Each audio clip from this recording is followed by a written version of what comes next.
La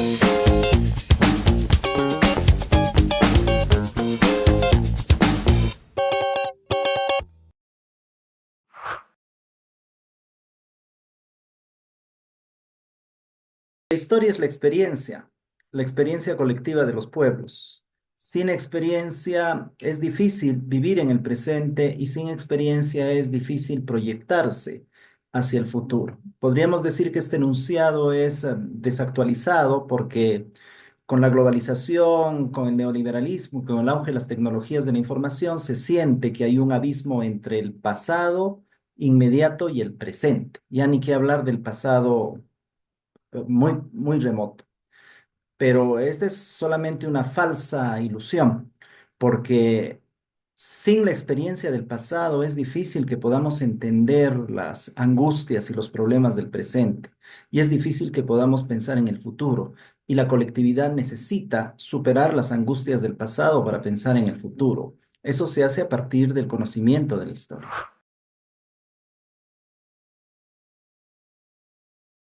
El Perú, es un país donde existen las regiones.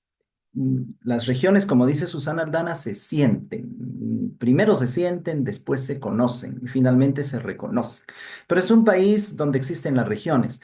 El interesante caso peruano es que a pesar de esta diversidad regional, a pesar de la presencia latente en las regiones, el país sigue funcionando como unidad política nacional.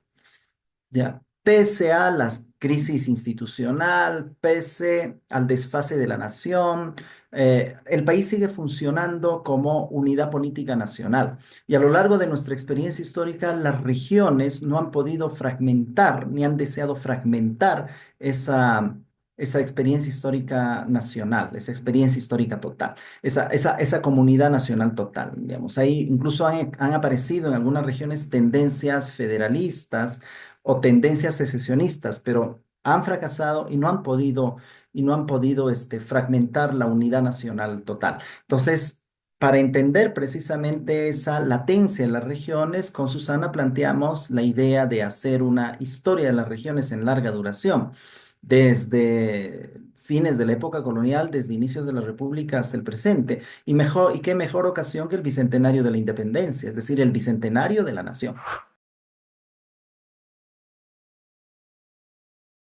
De diferentes modos. O sea, se puede estudiar la historia en relación con el proceso de la independencia. Entonces, la historia es un acontecimiento más en un ciclo que empieza, qué sé yo, en 1809, algunos dirían que con Tupac Amaru, y culmina el 9 de diciembre o después del 9 de diciembre.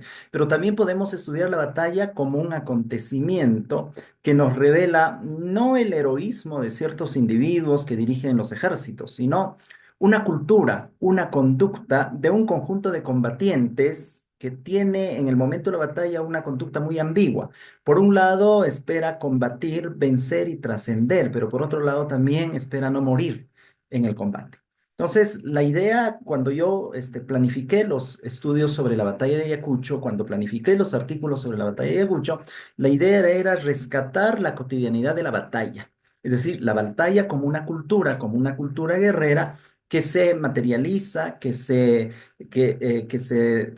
materializa, que se condensa en conductas, actitudes de los combatientes de ambos ejércitos y esas conductas y actitudes precisamente quise que me ayudasen a entender el por qué esta batalla del 9 de diciembre de 1824 tiene este resultado, ¿no? El triunfo de los patriotas y la derrota de los realistas.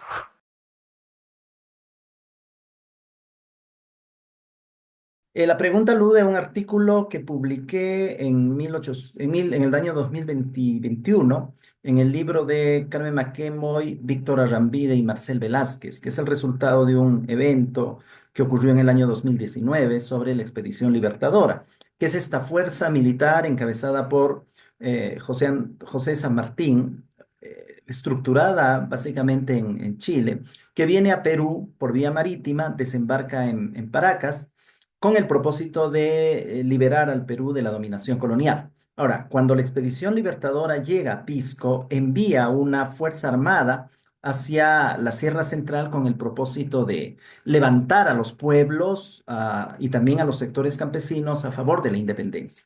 La Fuerza Armada es encabezada por Antonio Álvarez de Arenales. Esta Fuerza Armada parte de Ica y llega a Huamanga a fines de octubre de 1820. Y cuando llega a Huamanga, no solamente hace jurar la independencia el 8 de noviembre de 1820, sino que reorganiza a los campesinos en partidas de guerrillas, en partidas de montoneros, eh, a favor de los patriotas, pero también en contra de los patriotas, ¿no? Y la presencia y salida de la expedición libertadora de Arenales de Huamanga ocasiona pues un fuerte conflicto entre estas partidas de guerrillas y el ejército realista de Canterac, que va desde 1820 hasta 1822 aproximadamente.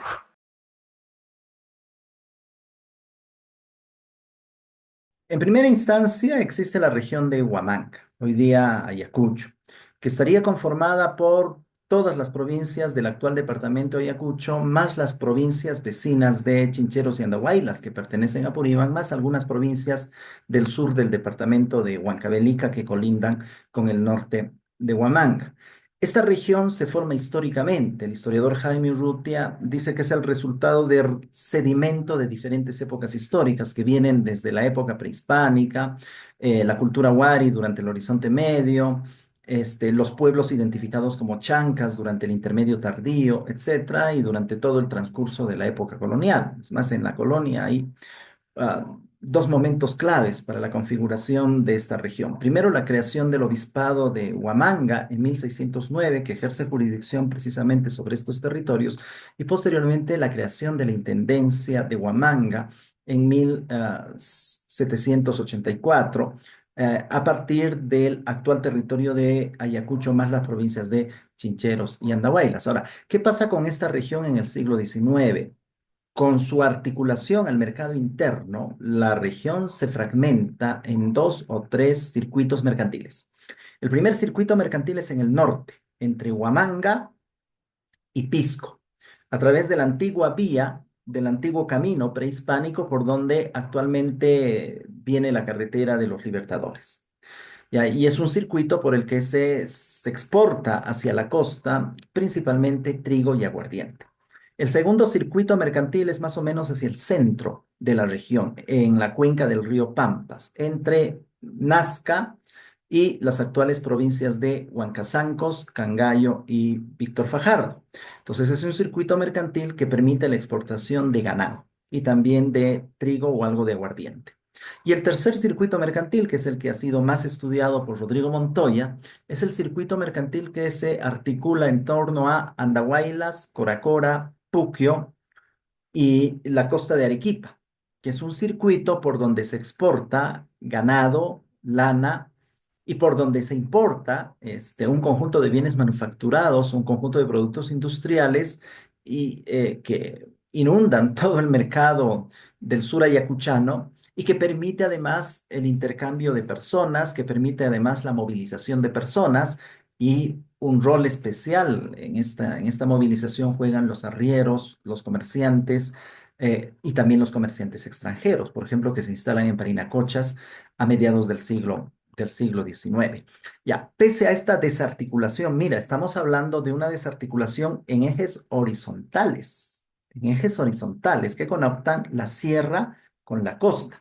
Pese a esa desarticulación, la región sigue funcionando como una unidad. Es decir, las provincias del sur no piensan en vincularse políticamente, separarse del departamento de Ayacucho y vincularse definitivamente a Ica o Arequipa, ni tampoco piensan en formar un departamento autónomo, sino que siguen vinculadas a Ayacucho, siguen vinculadas a la capital de la región, que vendría a ser la antigua ciudad de Huamanga, no solamente por la existencia de una unidad política administrativa, que es el departamento, sino porque hay un pensamiento en común, una mentalidad en común.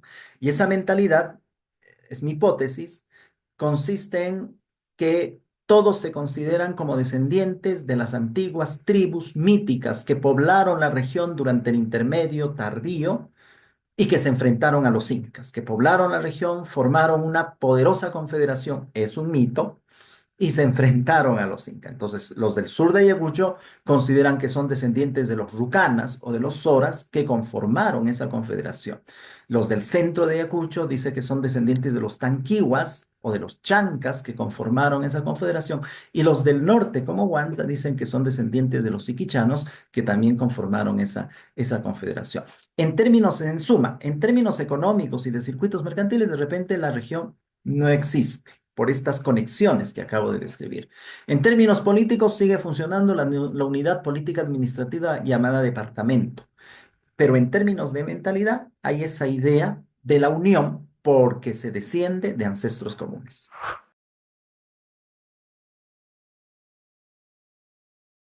Actualmente estoy trabajando el tema de la historia de las comunidades campesinas en la región de Ayacucho, en una lectura de larga duración, es decir, desde el siglo XVI, desde el siglo XVII hasta la contemporaneidad. Para eso estoy revisando los expedientes que las mismas comunidades arman para pedir el reconocimiento ante el Estado peruano en el siglo XX.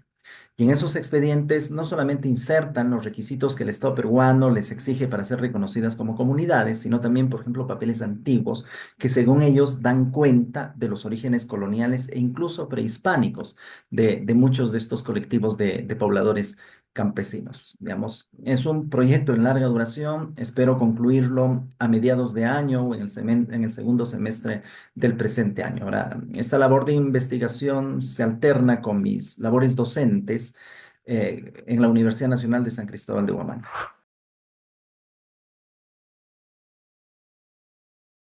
Yo creo que Jaime Urrutia. Un texto de Jaime Urrutia que es Huamanga, Región e Historia. Es un texto publicado todavía el año 1985, pero es un texto clave para entender la estructuración de la región en la época prehispánica. Bueno, Jaime Urrutia se va hasta la época prehispánica, en la época prehispánica, luego la estructuración de la región en la época colonial y el funcionamiento de la región durante el periodo colonial. Jaime Urrutia acá utiliza la noción de región de Efraín González de Olarte como un espacio donde se produce, se acumula y se reproduce el capital, una noción de la economía política. Y es bien interesante el texto porque utiliza esa noción que podría ser para una sociedad capitalista, para estudiar los orígenes de la región y las unidades productivas que permiten tal acumulación de capital en la región en la época colonial. Ese es un primer texto. Un segundo texto que es muy interesante para la región es el texto de Cecilia Méndez, La República Plebeya, porque es un texto que trabaja a lo que investiga a los campesinos altoandinos de Huanta con sus actorías políticas, con sus decisiones políticos, con sus comportamientos políticos a fines del periodo colonial e inicios de la etapa republicana. Y hay un capítulo muy interesante en este texto que es el gobierno de Uchurajay, cómo estos campesinos, después de haberse sublevado contra la corona española, instauran un gobierno en las alturas de Huanta que manda a nombre del Estado peruano, del Estado republicano, y un gobierno que es comandado por los mismísimos campesinos. Entonces, ese es otro texto interesante. Digamos, un tercer texto sobre historia regional, un texto que me parece clave, que no está muy bien logrado, pero es un texto que es clave para entender la contemporaneidad de Ayacucho, es el texto de Carlos Iván de Gregori, sobre el surgimiento de Sendero Luminoso, el movimiento por la gratuidad de la enseñanza en Ayacucho y Huanta en 1969. Este es un texto que trabaja este movimiento, digamos, esta protesta popular que estalla en Huanta y en Ayacucho en junio de 1969 contra un decreto de Juan Velasco Alvarado que recorta la gratuidad de la enseñanza.